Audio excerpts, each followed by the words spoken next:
అందరికీ నమస్కారం. Stamina, energy వీటిని సహజంగా పెంచుకోడానికి ఒక పవర్ఫుల్ పాతకాలం నాటి చిట్కా గురించి తెలుసుకుందామా? చాలా సింపుల్, కానీ చాలా ఎఫెక్టివ్. పదండి, ఆ సీక్రెట్ ఏంటో ఈరోజు చూసేద్దాం. ఈ చలికాలంలో ఎందుకో కొంచెం డల్గా, ఎనర్జీ తక్కువగా అనిపిస్తుందా? న్యాచురల్గా స్టామినా పెంచుకోవడానికి ఏమైనా మార్గాలున్నాయా అని చూస్తున్నారా? అయితే డోంట్ వరీ, ఎందుకంటే దానికి సొల్యూషన్ ఎక్కడో లేదు, మన వంటింట్లోనే ఉంది. ఈ రోజుల్లో మనం చూస్తున్నాం కదా, చాలామంది వాళ్ళ స్టామినా, వెల్నెస్ కోసం ఏవో మందులు వాడటం కంటే సహజమైన పద్ధతుల వైపే ఎక్కువ ఇంట్రెస్ట్ చూపిస్తున్నారు. అవును, కొన్నిసార్లు బెస్ట్ సొల్యూషన్స్ పెద్ద పెద్ద ల్యాబ్స్లో కాదు, మన పెద్దవాళ్ల దగ్గర, వాళ్ల పాతకాలపు పద్ధతుల్లోనే దొరుకుతాయి. నమ్మశక్యంగా లేకపోయినా ఇది నిజం. అంతెందుకు, మన పూర్వీకులు ఈ కాంబినేషన్ని ఏమని పిలిచేవారో తెలుసా? శక్తి యొక్క నిధి అని. ఆ ఒక్క మాట చాలు దాని పవరేంటో అర్థం చేసుకోవడానికి. అంత గొప్పగా చెప్తున్నాం కదా, మరి ఆ పదార్థాలేంటో అనుకుంటున్నారా? జస్ట్ రెండు మనందరికీ తెలిసినవే. ఒకటి బెల్లం, రెండోది వెల్లుల్లి. చూడ్డానికి చాలా సింపుల్ గదా, కాని ఈ రెండూ కలిస్తే చేసే మ్యాజిక్ మామూలుగా ఉండదు. సరే, మరి ఈ కాంబినేషన్ అసలు ఎలా పనిచేస్తుంది? దీని వెనుకున్న సైన్స్ ఏంటి? ఆ డీటెయిల్స్లోకి వెళ్దాం పదండి.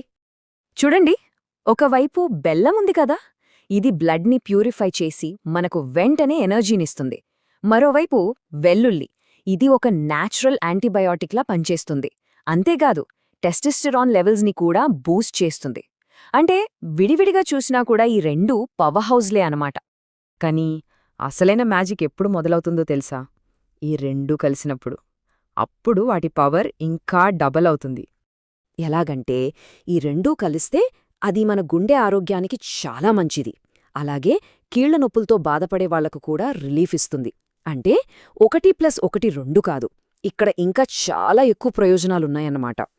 ఓకే, ఇన్ని బెనిఫిట్స్ ఉన్నాయి కదా, మరి దీన్ని ఎలా వాడాలి? ఎలా మన డైలీ లైఫ్లో భాగం చేసుకోవాలి? ఇప్పుడు చూద్దాం. ఇది చాలా చాలా సింపుల్. దీనికి 2 సింపుల్ మెథడ్స్ ఉన్నాయి. ఫస్ట్ది, పొద్దున్నే లేవగానే పరగడుపున ఒక వెల్లుల్లి రెబ్బతో పాటు చిన్న బెల్లం ముక్క తినడం.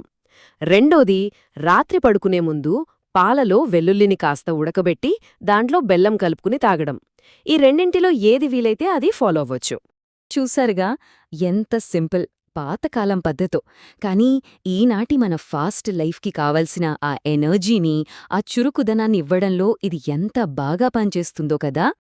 అయితే చివరిగా ఒక ఆలోచన, మన ఈ ఆధునిక ఆరోగ్య సమస్యలకు సమాధానాలు ఎక్కడో కాదు, మన పాత తరాల వాళ్ల దగ్గర వాళ్ల జ్ఞానంలోనే ఉన్నాయంటారా?